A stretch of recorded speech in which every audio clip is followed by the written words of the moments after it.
Hi there, welcome to the video series on Python tools for data science and machine learning, and right now we are talking about Python Pandas. This is the third video on Python Pandas and I hope and believe that you have seen my first two videos. Please see the playlist which is there in the description.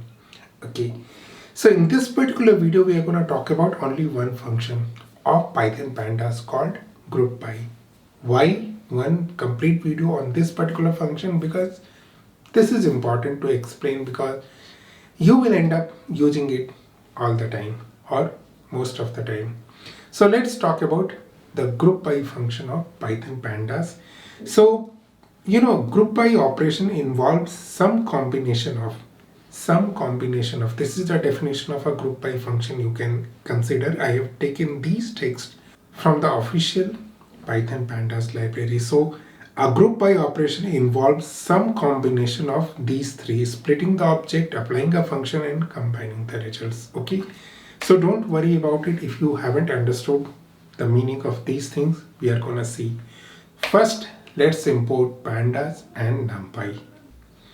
Okay, just a very simple note about GroupBy. What is the meaning of GroupBy?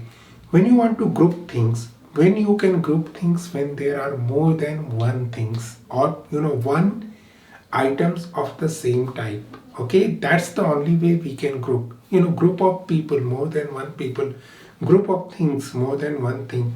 Similarly, if you want to find in your data frame group of some things, you use GroupBy function.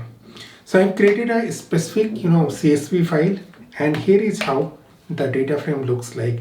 It is very similar to the CSV file I have created in last two videos, but in this particular case there are multiple records, which means there could be some groups. So name, A to V, and everything like programming language, years of experience, and salary grade.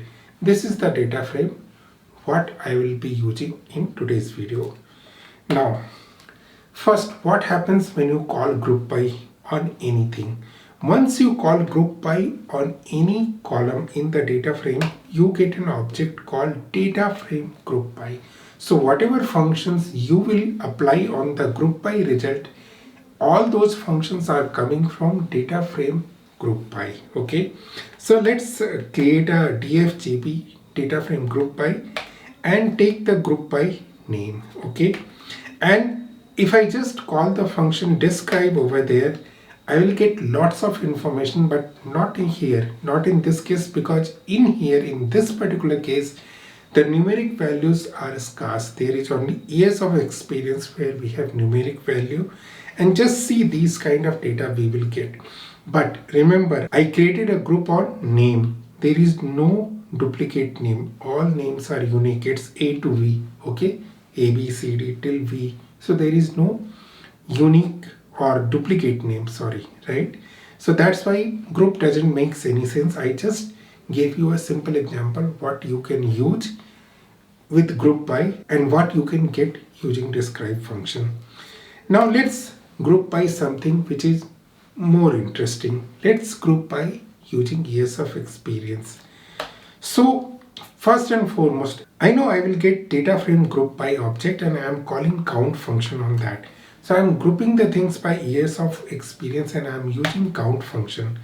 Now what it does is that create a group of years of experience, that how many people or how many records are having years of experience: 3, 4, 5, 6, 7, 11 and 15. So these are the years of experience mentioned in one of the rows, one of the record of the data frame, and this particular call tries to group how many years of experience, like how many people, how many records with 3 years of experience, how many records with 4 years of experience. And if you can categorize your data, you can see that 4 years experience, there are 9 people with 4 years of experience, and you'll get lots of information on that.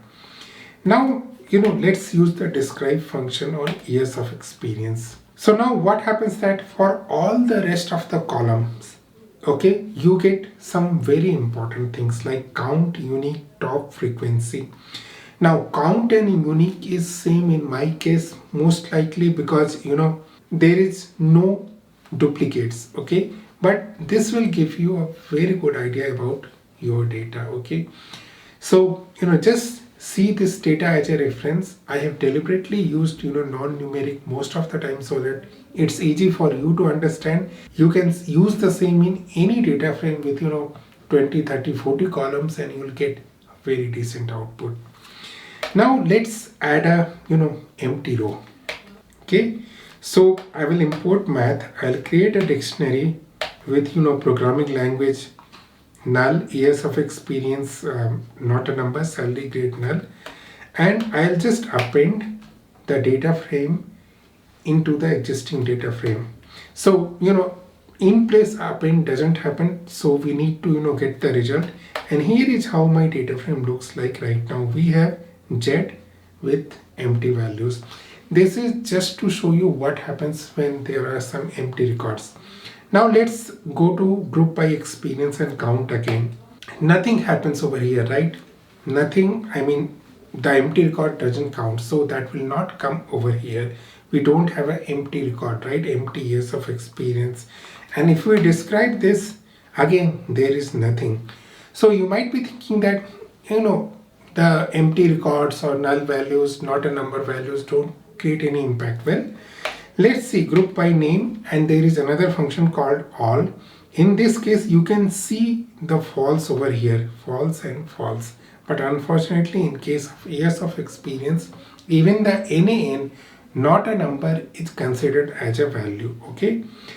Now let's go ahead and again create a group by years of experience. Now in this case, I want to show you something different. Okay. I want to print the first entry of all the groups in case of years of experience. So what happens that earlier we have seen how many records are there with this many years of experience, with 3-4 years of experience. But in this case, I am seeing what are the first record with those years of experience. There will be first record, second record, and nth record, right? What is the first record? So for 3 years of experience, C is the first record.